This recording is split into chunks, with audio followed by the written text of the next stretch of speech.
Campus Stakes, and in a couple ways, guys, we're coming out with some really cool stuff that we got going on with these player cups that we're coming out with. So think back to the 90s, even 80s to early 2000s, when those Michael Jordan, Barry Bonds type memorabilia cups came out. Well, we partnered with Penn State football players. First up is Dom DeLuca. He is doing the first home game signing this coming Sunday from 10 to 11 a.m. here at Campus Stakes. So come by, check out his cups. It's all over my YouTube channel, my Twitter channel.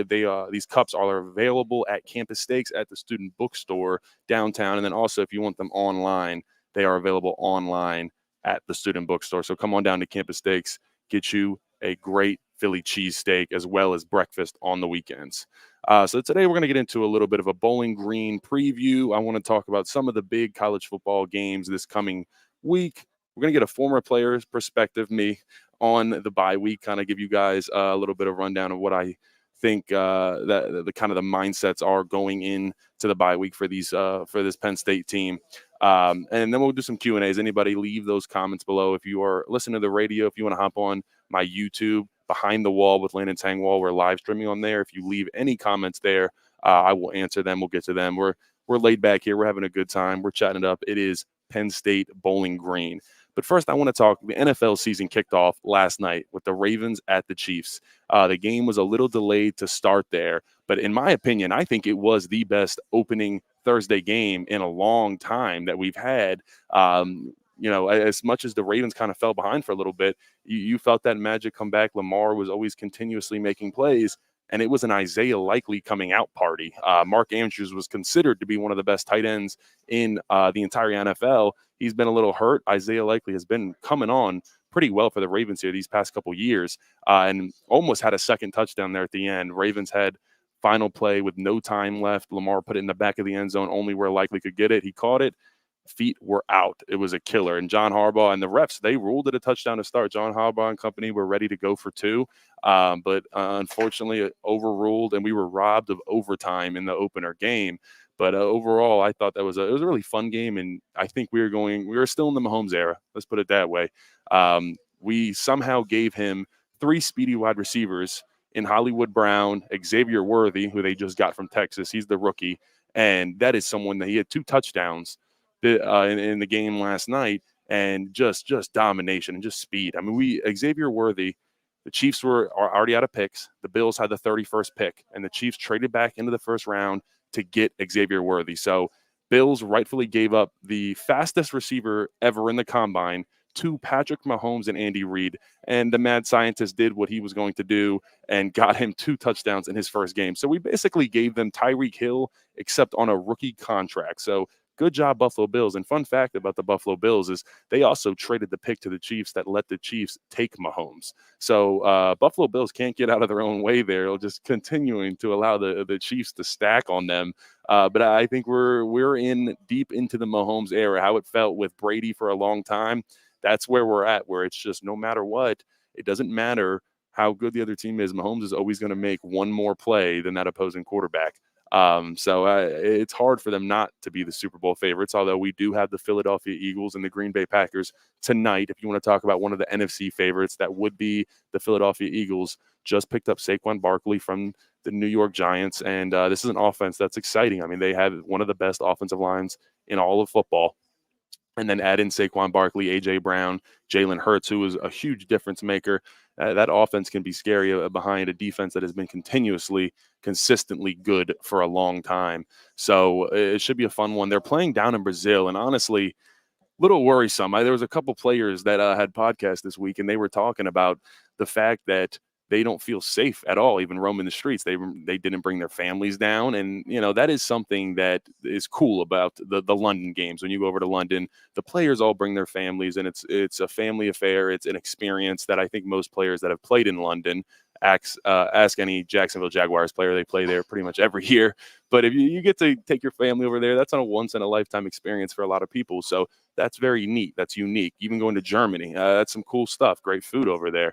Shout out the Germans. But I just think that it's hard to take someone down to Brazil that is a kind of a war-torn country, and you got guys saying Darius Slay says one of the Eagles cornerbacks saying he's not feeling comfortable walking the streets at all. I don't know. It's a bad situation there by the NFL to put their guys in that predicament. But it's going to be fun to watch. I think two really good offenses with Jordan Love with the Green Bay Packers, and starting to that third era almost. They went from Brett Favre right to Aaron Rodgers, and then Aaron Rodgers right to Jordan Love. And it seems like the Packers have found their formula of just drafting these quarterbacks and replacing one another. But, guys, that's kind of the football rundown. We got some good games this weekend, but let's get into Bowling Green a little bit. Let's talk some Penn State pregame. So Bowling Green beat Fordham University with ease, 41-17 last weekend. Fordham is a FCS opponent, so they're lower level, and they are from the Bronx in New York. So not a very good team. And this Bowling Green team, they're the favorite to win the MAC conference. So it's not by any means going to be a game where Penn State can come out and be asleep. Last week, Bowling Green started their game off with a kickoff return for a touchdown, then continued that on with their special teams unit running a fake on 4th and 25, converting it. And then they had 305 rushing yards on the ground for the day, 5 touchdowns, capped off by Terrion Stewart, who's thought to be pretty much the best running back in the entire MAC, 161 yards on the ground, 3 touchdowns for him. So, I mean, this is definitely an offense that's serviceable. And when I watch tape on them, I will tell you it has a feel of Andy Kotelnicki to it, where they are putting the defense at the disadvantage through pre-snap motion. They had some really confusing jet motions with a shovel pass. I mean, just putting the defense and making them choose and taking what they give them. And then their quarterback, Connor Bazelak. He's supposed to be one of the best quarterbacks in the MAC as well. Last week went 15 for 22, 168 yards, and didn't have any touchdowns, nor did he really need to because they were just handling Fordham on the ground. Fun fact about Connor, though, is he started for Indiana in 2022 when Tom Allen was the head coach in Indiana. So he might know a thing or two about this young cat that he'll be able to share with this Penn State defense. Little things, little tells, like where certain quarterbacks, they have specific ways that they like to roll out of the pocket. Certain guys always, roll out to their right or always roll out to their left or that type of thing. That's something that a head coach that coached someone, they can share that with the defense, and that can be helpful. I don't think you'll have the entire scoop on who Connor Bazelak is, and what exactly he's going to do, but it's definitely a little bit of an advantage there. And then they have a defensive lineman, Anthony Hawkins, who had 2.5 sacks last week and 2 tackles for loss. So once again, as the Fordham offensive line, I'm not that worried about it. But this is a team that is, like I said, when you're talking about the best MAC teams, those are the guys that come in and upset guys, upset teams like Penn State, where this is their Super Bowl. They've been talking about this for weeks, months even, and they want to prove themselves. So I'm kind of excited to see what they're going to throw the whole entire kitchen sink at Penn State here offensively as far as how creative they get. But in my opinion, I don't really think it matters. I think we just have more elite players. I mean, you look at a roster like Bowling Green, you have maybe 1, 2 NFL guys. Look at the Penn State defense alone, and you're talking 7, 8 defensive players. I mean, they don't have anybody the caliber of KJ Winston, Jalen Reed, Dennis Sutton. Definitely not Abdul Carter. It's just a different level of football. So I think you're going to just see, as long as we can be dominant up front, this is where that's the difference. And Deion Sanders has been someone that's talked about that for a while, is the difference of lower level college football play to higher level. It's not the skill players. They can have speedsters that are able to create plays. And like I said, the running back, Terrion Stewart, he's an elite guy. So that's not where the difference is. It is in the trenches where Penn State offensive linemen are all 4 or 5 stars, guys that are all over 300 pounds, 6'4" plus. It's not really the same across the board for Bowling Green. They're just not as talented big men. They're not as big up front. So that's where you see kind of that juncture point where it's just FBS ball is so much better than that lower level MAC or even FCS tier. So I'm excited to see what they're going to bring, but it's going to be fun to watch. But I don't think this Tom Allen defense is having any of it, seeing as last week they played the best rushing offense in all of college football, Power 4 last year in West Virginia. They were averaging about 230 yards per game on the ground. West Virginia held them to just 85 rushing yards on the day. And especially the quarterback, Garrett Green, someone that has been really effective with his legs.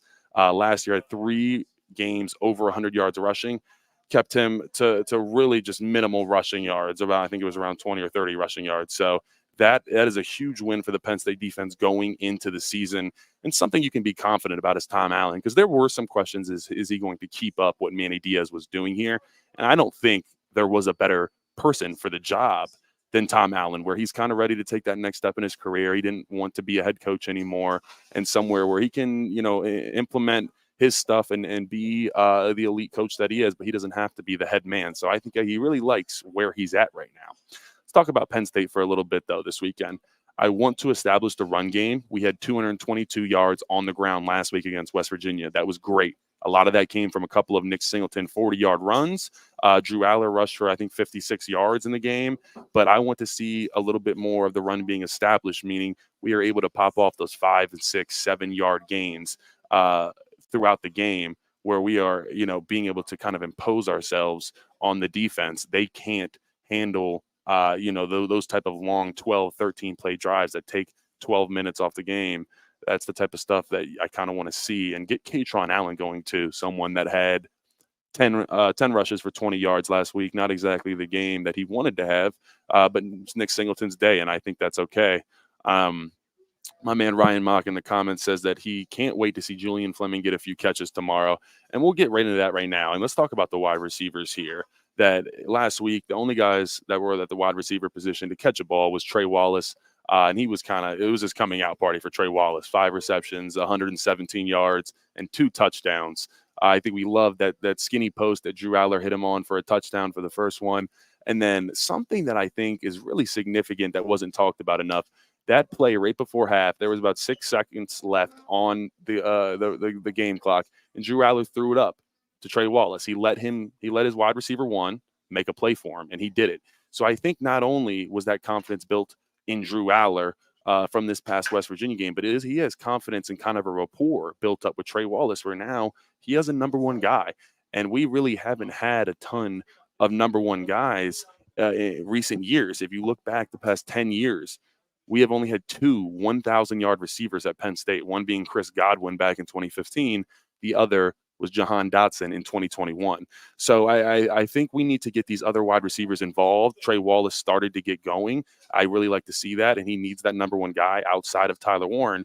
But we can't just have one dude. We got to have some wide receiver 2s and 3s step up in Amari Evans, in Caden Saunders, who's someone that Coach Franklin said has some bumps and bruises. He was only doing punt return last week against West Virginia. They wanted to minimize the snaps on him. Sounds like he's going to be full go. So we're going to see guys like Amari Evans, Julian Fleming, Caden Saunders back in action. Tyseer Denmark is a young wide receiver that the coaches are really high on. We heard a lot about him coming out of camp.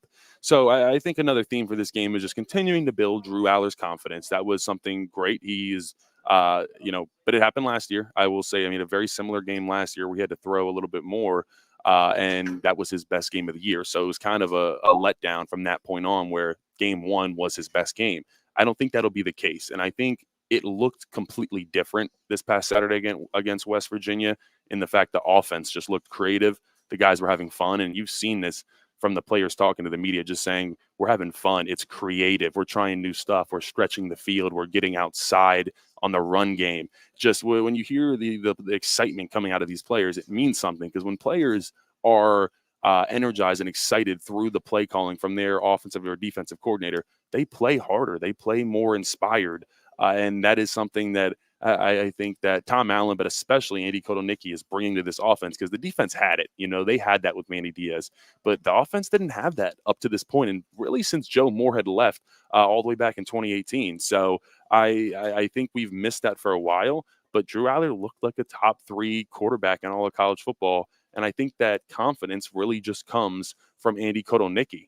No, Ryan Mock is exactly right. We had some huge explosive plays last year in this past game against West Virginia, with Nick Singleton having 2 40-yard runs, one of them being a touchdown run, and just opening up the field. We were stretching it more, and so I want to see more of that. Let's attack these Bowling Green cornerbacks. I'll tell you, I was watching them on tape. There was a couple times where they would just let wide receivers run right past them. They were in man-on-man coverage, and someone, not really that significant at all, from Fordham University, running past their guys. So that's something to keep an eye on, where deep threats, Amari Evans, Caden Saunders, even Trey Wallace is a deep threat. That's someone that's fast with a 40-inch vertical. He'll continue to go make plays. Let's take some more shots if I'm Drew Aller and Andy Kotelnicki this coming weekend. Real quick, let's talk about a couple young players that we kind of expect to see / that I'm excited to see play, because I think we should, in a perfect world, if you ask, hey, what is success walking away from this Bowling Green game? You ask me that, I'd say our starters are done at halftime. We go into halftime saying, hey, maybe you want them to come out and take one snaps as far as one drive. But for the most part, I don't really want to see the starters come back out after halftime. That's the world I'd love to live in. Come out, and let's talk about a couple guys. Luke Reynolds, he was tight end number 3 last week. Khalil Dinkins does seem like he is going to be back. So that is something to keep an eye on, where I think he'll play a lot, but that tight end room is really crowded. Luke Reynolds was a 5-star tight end from last year, and he's a true freshman, someone that I think can make a really big impact, because we use 2 tight ends. We have a 2 tight end set 51% of the time on the field. We have a 3 tight end set about 6% of offensive plays last year. So I think we're going to continue to see the use of the tight ends and what we call the aces here. That is their nickname, because they are always on point. We have had the best tight ends for a long time. So it does not seem like that is stopping. And let's see if Luke Reynolds can continue this trend of fantastic tight ends.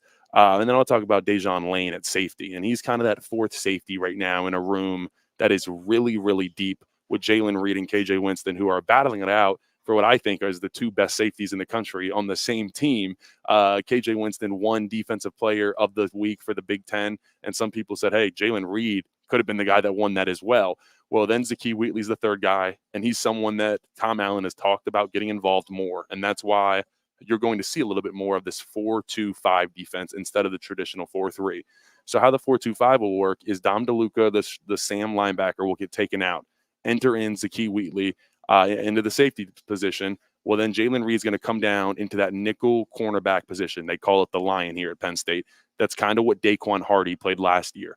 That is where you can move Jalen Reed around and get creative, where he can play anywhere from 15 yards off the ball to all the way down on the line of scrimmage. Now, I'm kind of compare that to a Troy Polamalu-esque type. He doesn't, not saying Jalen Reed at all plays like him, but where Troy Polamalu was all over the field, expect that for Jalen Reed this coming game. And we didn't see a lot of that last week. We saw more of the Sam linebacker in the classic 4-3 because West Virginia was such a heavy run team. You don't want to run that nickel package, because you got to think about it. Dom DeLuca to Zakee Wheatley, you're losing some weight there on the defense. So if it's a team that runs the ball a lot, you obviously want to have that bigger linebacker than a smaller safety down there. So that is why you didn't see as much of the 3 safety rotation there with Zakee Wheatley, Kevin Winston Jr., and Jalen Reed. But I think you're going to see it more and more as the season goes on, and more as we play passing teams. But talking about Dejon Lane, like I said, he's that 4th safety, but he's a true freshman. I was talking to Jalen Reed in the barbershop the other day, and this was completely just unprovoked. He said, hey, someone that's really impressing me is Dejon Lane. It looks like he is going to be the next superstar at safety. And so I say that to say that he's impressing people around the facility. And when you start impressing the seniors and the older guys in your position group, that is when you earn the respect of everybody around the facility. So it sounds like Dejon Lane is someone that is already starting to really earn his respect around the Lasch football building. So I'm excited to see what he's going to do. Cooper Cousins, he is kind of the 6th offensive lineman. Last week against West Virginia, when Andy Kotelnicki ran a play where he put Venga Ioane, the starting left guard that is 350 pounds, put him at the slot wide receiver position, and then motioned him in and cracked him down on a defensive lineman. It was one of the most creative things I've seen from an offensive coordinator.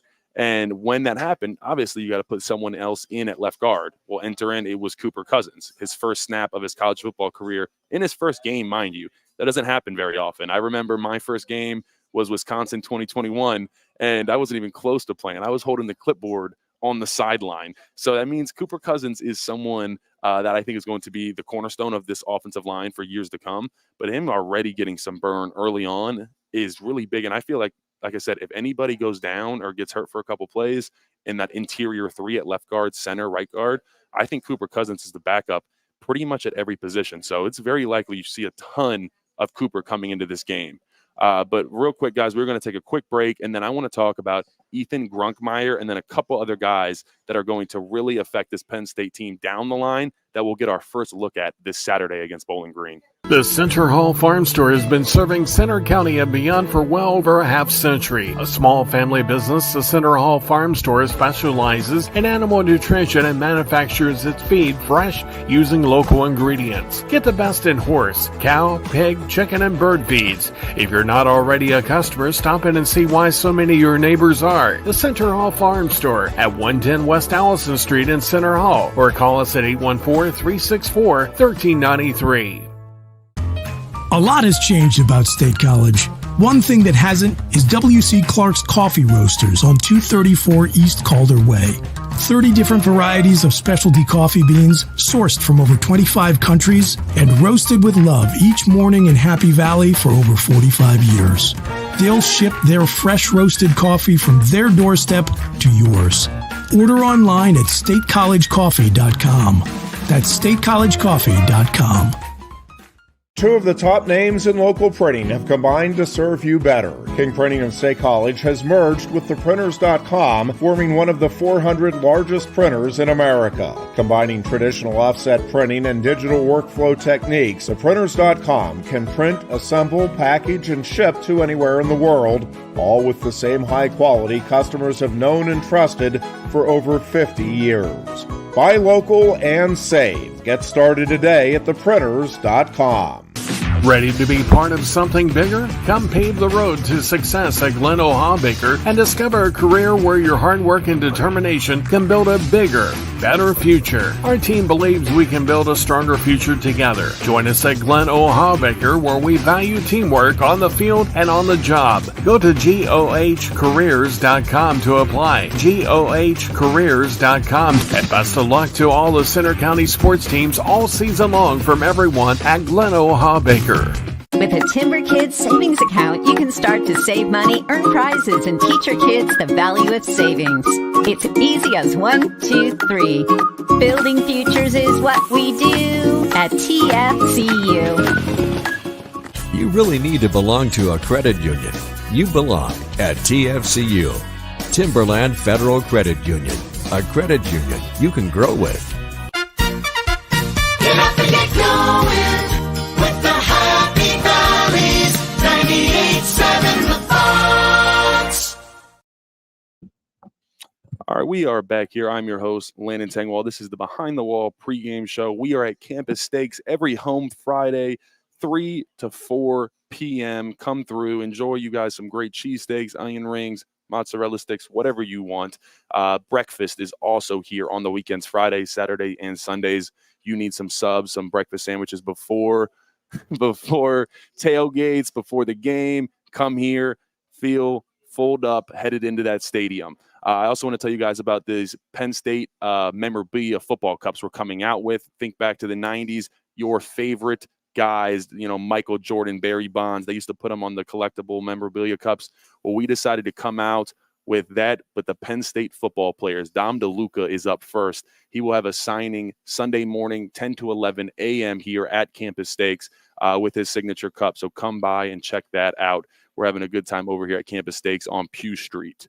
So let's get back into this. I want to talk about Ethan Grunkmeyer and someone that I think we're going to see a lot from this weekend. Obviously, if we live in a world that we want to live in where Drew Aller is out by halftime, I think Bo plays a lot of the third quarter, and we'll see Bo earlier on as well. I think Ethan Grunkmeyer can probably play the entire fourth quarter. So where that lands us is probably 5 to 6 passes from him. I think we're going to pass it a little bit, even though we'll be up by a lot, because we want to see Ethan Grunkmeyer's arm in game. Let's see what you got. I mean, there's a big difference between doing it off the field and in practice and putting it on tape on the field. So there's kind of a mental aspect that goes into that. So I'm excited to see Ethan Grunkmeyer maybe hook up with Tyseer Denmark, another freshman wide receiver that's going to definitely get some burn this weekend, and someone that the coaches were really excited about coming out of camp. Even talked that he could be as high as the fourth wide receiver on the depth chart in that room as a true freshman. And we haven't seen too much of an impact from true freshman wide receivers in the past with Jahan Dotson back in 2018 was pretty decent contributor his freshman year in 2018. And then Parker Washington in 2020 was one of the leading wide receivers outside of Jahan Dotson. So we've seen some wide receivers do well in their freshman year. So there's that opportunity there for Tyseer Denmark. But I'm curious to see how this transition is going to work for him from high school football to college football. Yeah, shout out Joe, best business owner in State College area, hands down. Ryan Mock says in the comments, yeah, come out to Campus Stakes, guys. It's a good environment in here. Any away game, I will also be here watching the game. So definitely come through. It's a fun place. But real quick, let's talk about some of these other games that are going on. We got to talk about Colorado and Nebraska real quick, guys. This matchup, it's Matt Rule, who is a former Penn Stater. He's coming into his second year coaching at Nebraska as the head coach. And now he just picked up Dylan Raiola, who was the number one quarterback in the nation out of Georgia. And first game, week 1, Dylan ends up being the Big Ten Freshman of the Week, 238 yards, 2 touchdowns. Well, now there's a matchup. Colorado, Deion Sanders, Shedeur Sanders, Travis Hunter, basically the hottest show in all of college football that everybody wants to watch. They are headed to Lincoln, Nebraska to play Matt Rule and Dylan Raiola. And Dylan Raiola, like I said, this kid's a true freshman and is Mahomes reincarnated. If you watch him, just look it up. You go on Twitter, Instagram, Facebook, look up Dylan Raiola, Patrick Mahomes, and you'll see it. They are eerily similar. And Dylan Raiola has actually said that he copies Patrick Mahomes. He wears the same facial hair as him, he styles his hair the same way, tries to walk the same, throw the same, talk the same. So he is clearly trying to emulate Patrick Mahomes, and Patrick Mahomes has even talked about it on social media, kind of egging it on. I'm sure that feeds into his ego a little bit. I'm one of the best young quarterbacks in all of college football, wanting to be exactly like you, even if you are the MVP. It's definitely something that is going to feed into that ego. But it's going to be fun. Nebraska's linebacker, one of the starting linebackers, he said Shedeur Sanders' game does not even compare to Dylan Raiola's game. Now, that's pretty disrespectful, and we've seen people trash talk to Colorado early last year. It didn't work as well. And I don't know if you want to talk trash to Shedeur Sanders and have him showing off his wrist and his rollie into your fan base after he upsets you at home. So be careful given that bulletin board material before the game. But there's definitely going to be some bad blood between these two teams. And a game that I think if Colorado loses, they can still win the Big 12. But if Nebraska loses, they are out of Big Ten contention. It's pretty much over for them. They have some really other tough games. So I think a little bit more is at stake for Nebraska in this game. But I am definitely interested to see that game. I think that's going to be the most watched game of the week. Do you think, my man Justin asked, do you think the impending storm last week made Penn State more aggressive before the half? Maybe a little bit. I think they knew that was coming in, but it was obviously the 2-hour delay was a lot. But that was planned. They had sandwiches there as well, Panera sandwiches that were in the locker room at halftime. And I was going to wait to talk about this, but someone asked me, talk about what happens when there's that rain delay, that weather delay, especially in an away game. And I put out a tweet on my Twitter earlier on Friday saying, hey guys, make sure to think about this. There is going to be a storm and there could be a long delay. Ended up happening. And I posted a picture of West Virginia's away locker room and their home locker room. And they have a ton of room in their home locker room, stretch, roll out, walk around, whatever you want to do. Well, the away locker room looks like the janitor's closet at West Virginia. So, and also Penn State brought every single person on their team because there's no restrictions to how many people you can bring on an away trip when it's out of conference. If it's in conference for Big Ten play, there is a cap, but there was no cap. So Penn State brought everybody, and they were cramped up in there. Shout out Mike Porman. He got a video of everybody kind of eking out of the tunnel, sitting under the little kind of overpass that they have there in the West Virginia Stadium. But guys were cramped up. And they were eating, they had some Panera sandwiches, and then you always have peanut butter and jelly, some applesauce, that type of thing. But it was definitely something that I think is not being talked about enough is this Penn State team didn't falter at all. There was some adversity that hit early with the Drew Aller fumble situation where West Virginia's safety seemed to probably clap that caused the Nick Dawkins snap that led to them getting the ball. We didn't blink. Defense got the ball right back for us. And then you go into halftime and you're up. In a lot of situations, when you go in up in an emotional game and you pause for 2.5 hours, you're going to come out a little bit more flat. Well, Penn State didn't really miss a beat. They came back out. We ran the ball with Nick Singleton. He had 2 40-yard runs, one going for a touchdown. And I think that speaks to the leadership on this Penn State football team that, hey, we didn't falter. We didn't waver at all just because we had a little bit of adversity on the road. So that gets me excited heading into the deep into the season when you're going to have some tests when you go at USC, then you go to your bye week, then you come back at Wisconsin. That can be a fist fight at Wisconsin. You never know what they're going to pull out mid-season. So the last thing I want to talk about real quick that I think everybody's kind of interested in is this Michigan Texas game. So it's number 3 versus number 10. And a lot of people think that Michigan is really overrated and that they were just ranked inside the top 10 to start the year because they won the national championship back-to-back years. They beat Fresno State only 30-10 in week 1 that Michigan did. Now, Michigan's finally scheduling some competition in September. Jim Harbaugh in Michigan was notorious for playing 4 awful teams to start the year out every single time. And so shout out them for bringing Texas to town. They are coming up to Ann Arbor. But I think this Michigan team is severely different from what we saw last year. You lose Blake Corum, you lose your entire offensive line, you lose J.J. McCarthy, Roman Wilson, Chris Jenkins on the defensive line. I mean, there's a lot of guys. You look all over, and pieces are missing. I think the biggest piece, though, that people aren't really talking about that much, is how much that team is going to miss Jim Harbaugh. And I got a couple buddies on that team that play there, and they loved Jim Harbaugh. And I know that's hard to think, especially if you're a Penn State fan listening, because he is pretty unbearable. But the guys that played for him, they would go to the center of the earth for him. And so I think losing that, and they like Sharon Moore, don't get me wrong, but Jim Harbaugh, they had a different type of love for him. I think when you lose that emotional edge where you want to play for your coach, you think Manny Diaz, you'd see that with the defense. They'd be fired up. They would, if they got a turnover, they'd run the ball over to Manny Diaz, hand it to him. And it was kind of like a proud dad moment. And that is something that you can't underestimate for an entire football team. And then, so there's that emotional factor. And like I said, you lose your entire offensive line. Now, Michigan is a team that has really been good on the offensive line for a long time, but you lose all 5 guys. Zach Zinter, Trevor Keegan, who is a Philadelphia Eagles offensive lineman, was drafted to Philadelphia, someone that might make an impact here in the near future. If you're a Phillies fan, that's someone to look forward to, just continuing the tradition of great offensive line play in Philadelphia.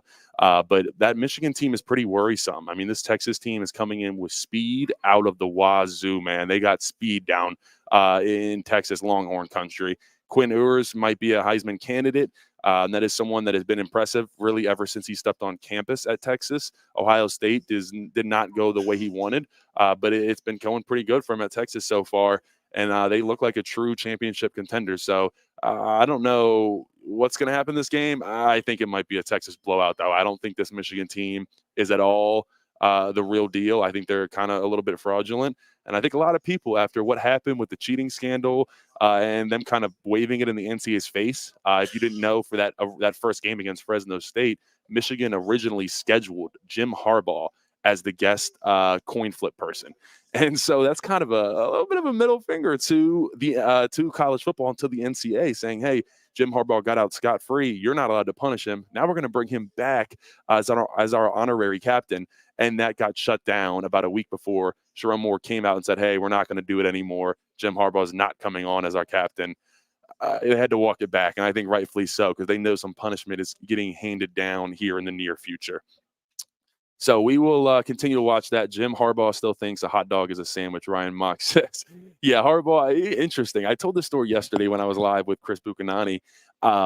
I met Harbaugh once. I went up to Michigan my freshman year, and if you're just tuning in, this is Landon Tangwall, former offensive lineman for the Penn State Nittany Lions. This is the Behind the Wall pregame show at Campus Steaks downtown on Pew Street.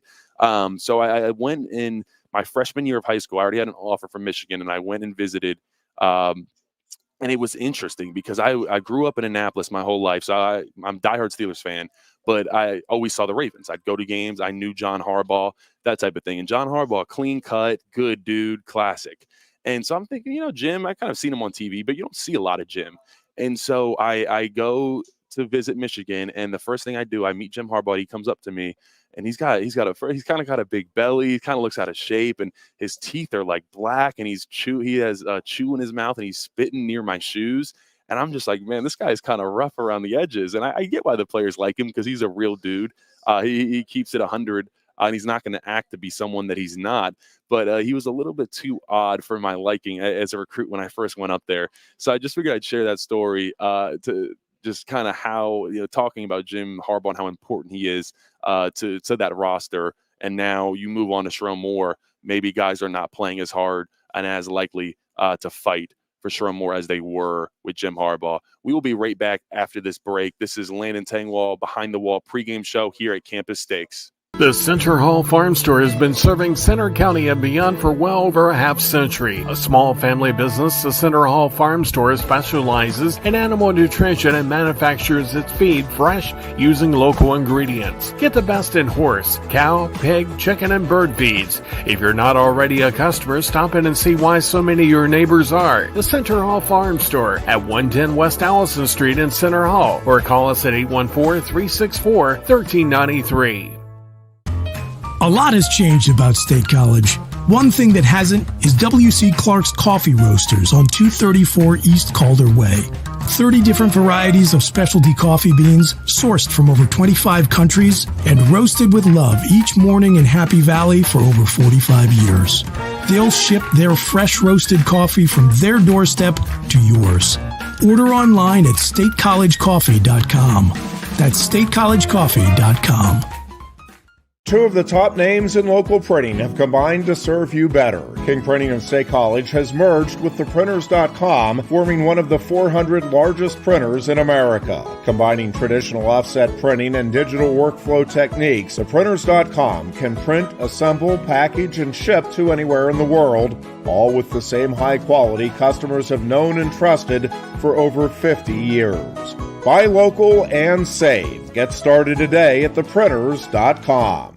Ready to be part of something bigger? Come pave the road to success at Glen Baker and discover a career where your hard work and determination can build a bigger, better future. Our team believes we can build a stronger future together. Join us at Glen Baker, where we value teamwork on the field and on the job. Go to GOHcareers.com to apply. GOHcareers.com. And best of luck to all the Center County sports teams all season long from everyone at Glen Baker. With a Timber Kids savings account, you can start to save money, earn prizes, and teach your kids the value of savings.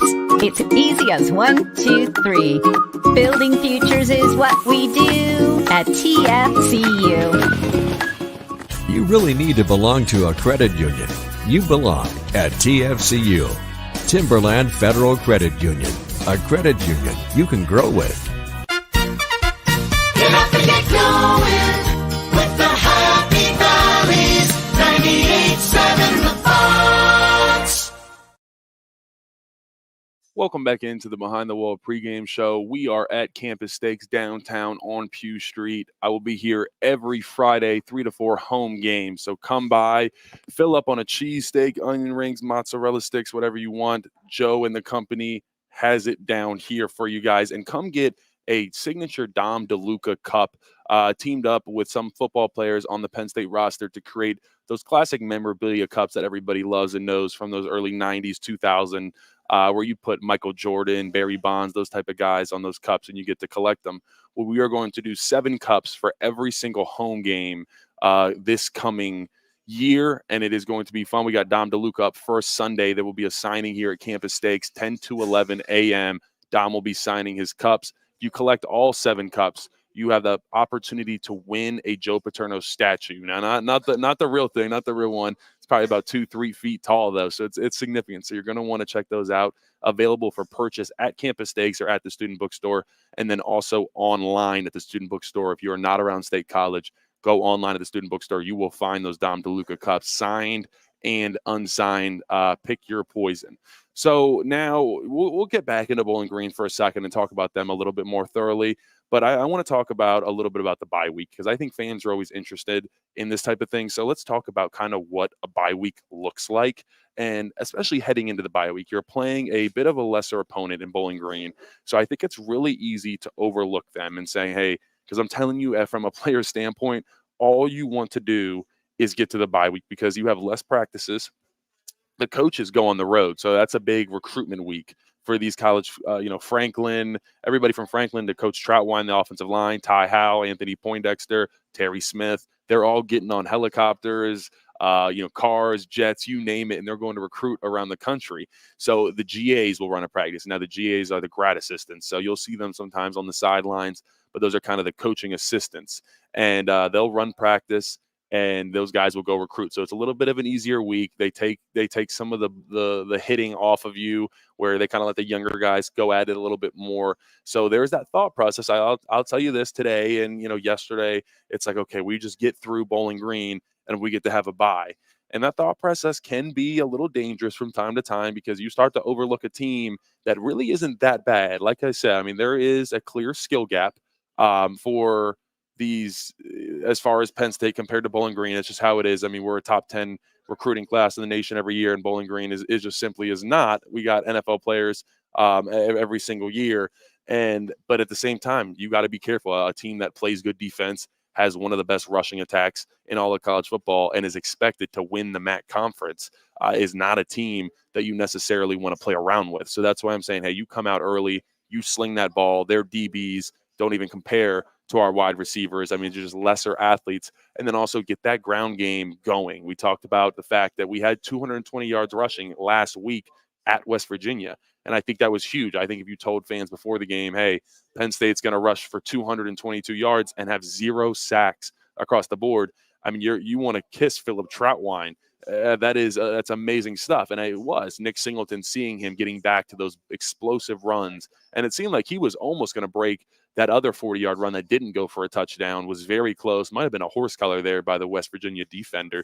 But someone that is back to his regular form, and there's not too many people to credit. Of course, the players, they put in the work, but the credit has to go to Andy Kotelnicki. Now, he is someone that we saw just create plays for this Penn State offense and make easy decisions for Drew Aller. I think that's something that Drew Aller hasn't had up to this point, where with Mike Yurcich, it was on Drew Aller's shoulders to come in and perform. I mean, I've talked about this. Ohio State last year, it was Drew's first really big game away against a top 10 opponent. And you make your young quarterback throw the ball 42 times. That's not a recipe for success, for that, especially for a Penn State offense. You guys know how it is. It's a success is how it was last weekend, where our quarterback doesn't even necessarily need to throw it more than 20 times. We rely on that ground game and some pretty, explosive plays in the passing game. We're good to go. So I don't think there needs to be this pressure on Drew Aller to throw 40 times a game and 350 yards. That's not what this Penn State team needs from Drew Aller. They just need consistent throws, giving his wide receivers and his tight ends the ability to go make good plays. And so, like I said, I think we saw that. There was multiple times in the West Virginia game. Think about there was one play where they had a quad bunch, 4 guys in the top of the screen in a bunch, and Nick Singleton was the man, motioned him down across the line and pulled him all the way, ran him into the flat. Well, what that did, it pulled the flat defender away into the sideline, and Trey Wallace was wide open for a little sit route. And so Drew hit him, 10-yard completion, first down. Then the next play was that Drew Aller to Trey Wallace, I think it was around 50-yard touchdown reception, where he hit Trey on that skinny post. And that was set up because Andy Kotelnicki, the play prior, built that confidence in Drew Aller by giving him an easy completion. He saw what coverage he was. He said, okay, I know I can get Trey open here. Let's start building that rapport early in this game. And you saw what it was the rest of the half. Those guys, Trey Wallace and Drew Aller, were locked in. And like I said, it's exciting to see kind of getting that QB1 to wide receiver 1 connection going that Penn State fans have been kind of clamoring for a little while here. So let's get back to the bye week, though, a little bit more, because I want to talk about this. Coming into the week, the Monday is the off day for the players. So no matter what, you still have off on Monday, and you're going to still have practice on Tuesday and Wednesday. Those are normally the hard practices, where you're still putting on the pads, and you probably have 5 to 6 periods, and each period I'd say is about 5 minutes, 5 to 6 periods against the defense, where you are going full speed for the most part, not always tackling to the ground. But that's kind of how Tuesday and Wednesday look. But when you go to the bye week, those practices are scaled back a little bit. There's a lot more time dedicated to younger players playing more, getting them the reps. So if you're an older guy that's playing a lot, you look at those bye weeks and you're like, oh my God, please just get me there. I want to relax. And then Thursday, Friday are both kind of easier walkthrough days. You get the weekend off. And that's one of the biggest things. You don't get a lot of free time as a college football player. It doesn't exist. So when you come into a bye week and you say, hey, I pretty much have that entire weekend off from Friday night until you come in Sunday morning and start to do that prep, it's like, I can't wait to get there. I get to go out Friday night. I'm just being honest with you guys. That's how it is. You go out Friday, Saturday night. You don't normally go out that much during the season. You got to take care of business, but you get those opportunities on the bye week where you can connect. You can have, and we've done things in the past where you have cookouts, you have barbecues on that Saturday where you're watching all the college football games. You don't normally get to do that on your bye week, and Penn State has 2 of them this year.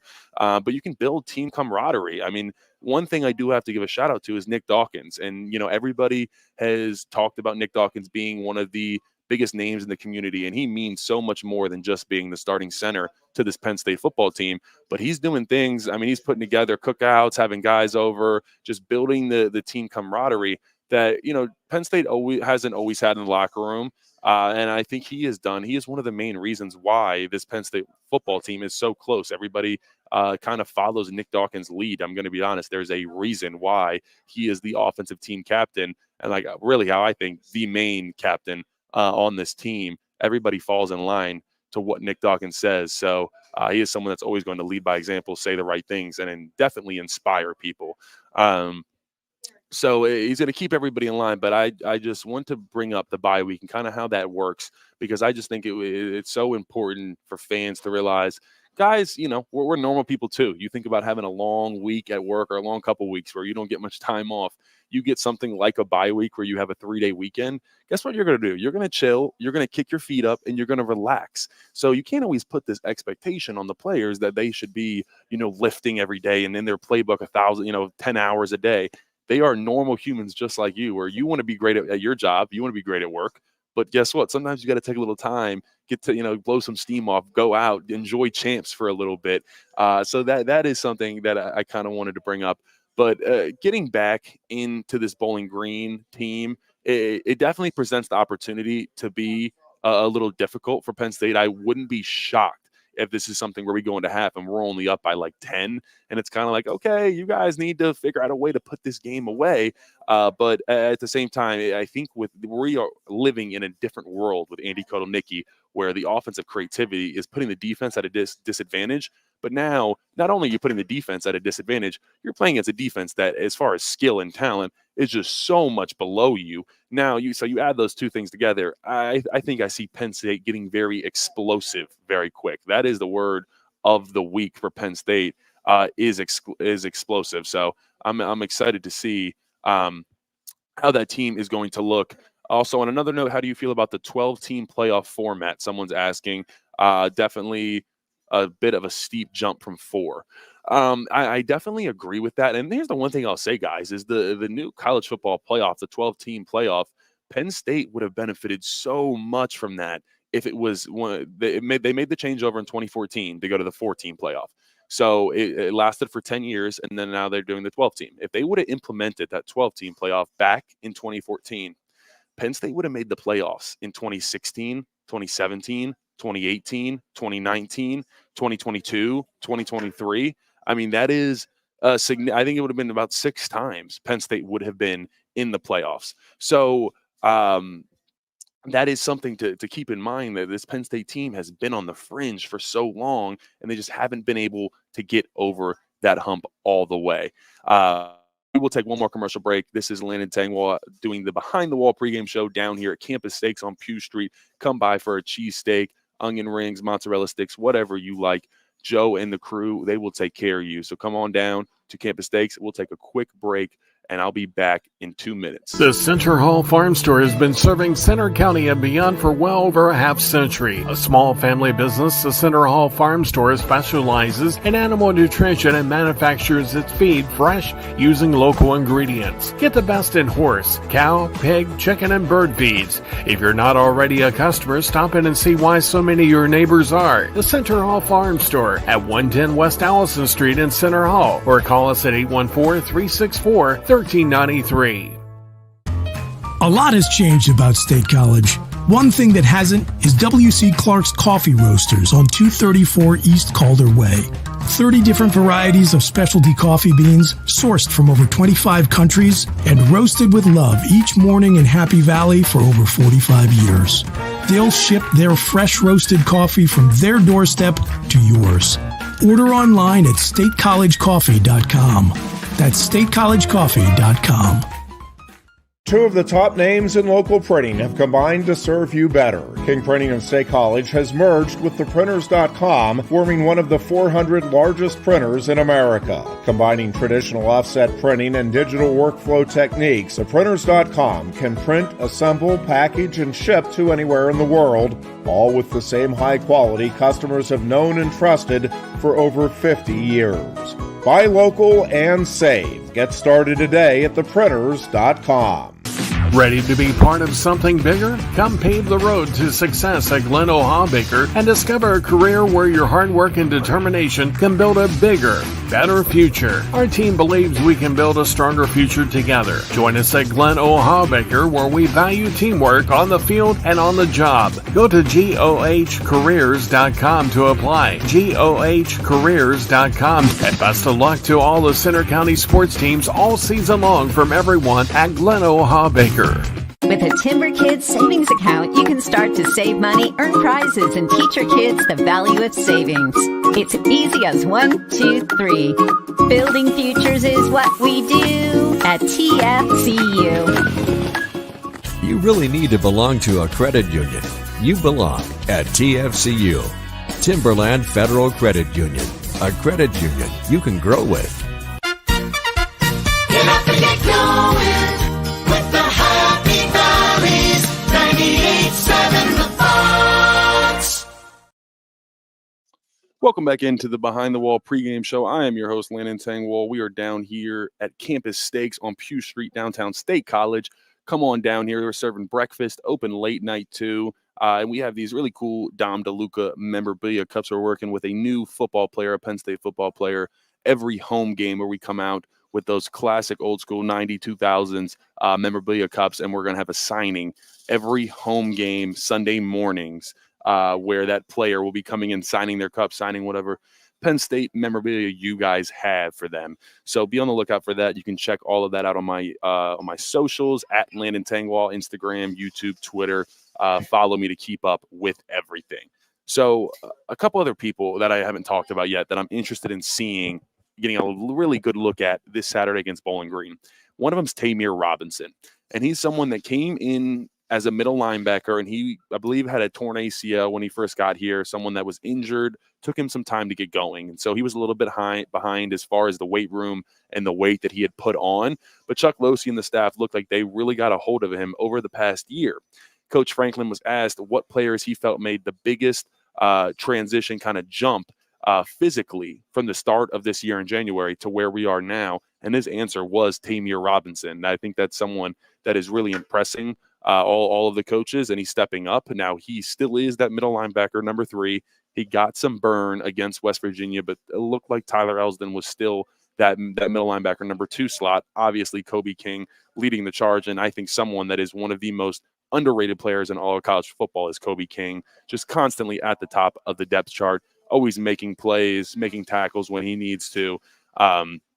So that is something to keep an eye on, because Kobe King, when he came in 2021, that was someone that was in my class. At the time, Ellis Brooks was the middle linebacker. And there was kind of a big question mark. Who's going to follow up for Ellis Brooks? Who's going to be the middle linebacker? And enter Kobe King. It took him a little bit of time to get going in 2022, but he very quickly solidified it himself as the Penn State starting middle linebacker and never looked back. Like I said, he was second only to KJ Winston in tackles last year for this Penn State defense, and led the team in tackles in 7 out of the 13 games last year. So someone that is always at the top of the stat sheet. But Tamir Robinson, is that someone that can take over the reins heading into 2025 next year? I think we get our first really good look at him, probably getting 15 to 20 snaps is my kind of guess for the play count that he sees against Bowling Green. Could be even more. Let's see what he can do. This is going to be an offense that I talked about. It's going to put the defense at a deficit. They're going to make the defense choose. You're going to have to be quick. You're going to have to be explosive. And, like I said, they're going to put you in situations where that are not too friendly or kind for that Penn State defense. So let's see if that skill gap that we have over Bowling Green can kind of help overcome that. So excited to see Tamir Robinson. Now, one other guy I want to talk about is Max Granville. And is he the future at defensive end for Penn State? All 4 DNs that we have this year, look across the board, we reloaded we sent Chop Robinson and Adisa Isaac to the NFL. They were both our starting defensive ends. And we said, fear not, Tom Allen, we are giving you Denai Dennis Sutton headed into his third year, who could be a top 10 draft pick, and then Abdul Carter. And that's someone that they decided to move from linebacker. Abdul was playing that Will Sam role, that outside linebacker spot, went down to defensive end. And now across from each other, Denai and Abdul might be one of the best defensive end tandems in all of college football. Behind them, Amin Vanover, fifth-year defensive end that has been a really good player up to this point, kind of been a role player, but will continue to see more. And I think this is the most action he will see out of any year so far up to this point. And then the other person I want to talk about is Smith Vilbert. In his sixth year here, had that strip sack against Garrett Green last week. You saw him execute a really nice jump swipe move to get home, sack the quarterback, and get the ball out.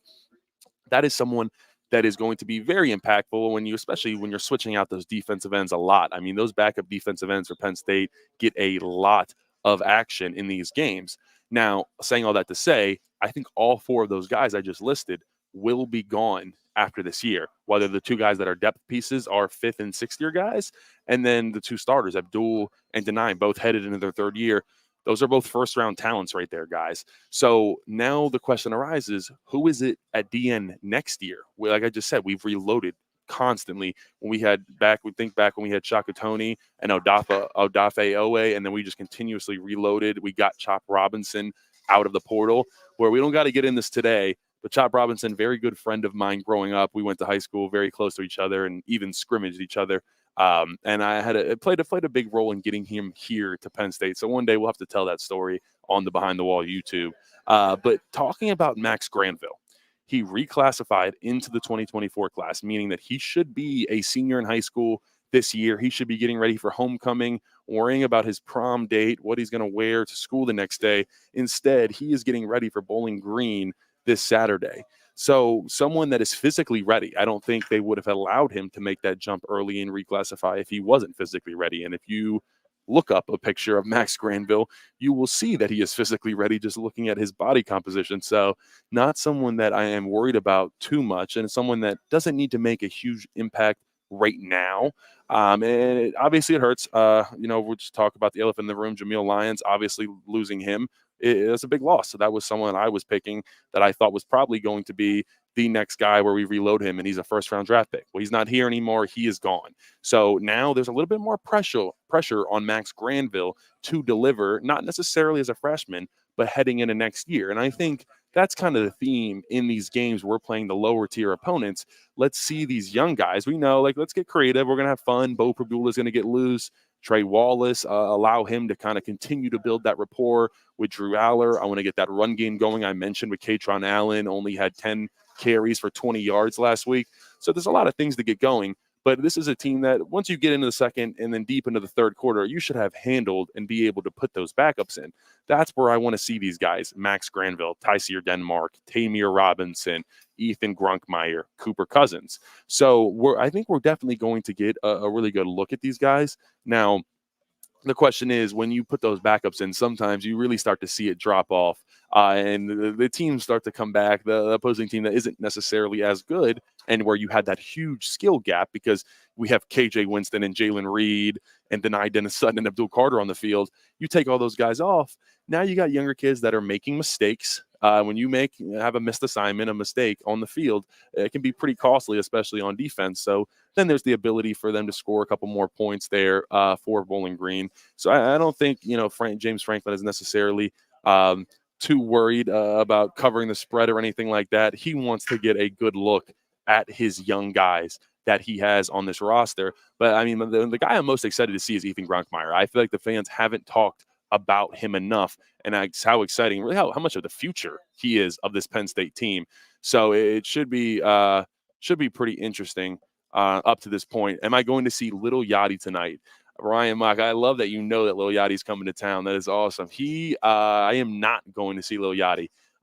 That is someone, I'm not going to pay a lot of money to hear someone rap into the microphone with their music playing over top of it. It's not a true concert anymore. These rap concerts aren't the same. There's some guys that still do it, So I won't say who, but there's specific guys that still get out there and rap. Drake came to the BJC recently. So that was pretty good. That was my first concert ever, actually. And then I saw Kenny Chesney in Heinz Field. Was fantastic. That was the best concert. Zach Brown opened for Kenny Chesney, and Uncle Cracker opened for Kenny Chesney. I think Zach Brown band played about 25, it was like 20, 25 songs, and then Kenny Chesney played for 3.5 hours. One of the greatest experiences of my young life up to this point. So, but no, I am not going to see Little Yachty tonight, but I hope everybody has a good time. State College, it's starting to crawl out here. I'm downtown on Pew Street. You see the people coming out. It's a beautiful night. I think it's high. It's going to be high 60s tonight. I am no meteorologist, but seems like we're good into tomorrow morning when it's going to rain a little bit. Talking about the weather from this game, it should be interesting. It sounds like all the rain is going to be done by noon. So that is good. Tailgates, not so good. For the game, that's a little bit better. We won't see that much rain heading into the game tomorrow. So we'll get an opportunity to really spin the ball, see Drew Aller, a couple other guys pop in, and let's get Ethan Grunkmeyer going. Bo Pabula and company. I'm excited to see it. But thank you guys for tuning in. This was Landon Tangwell at the pregame show. See you next time.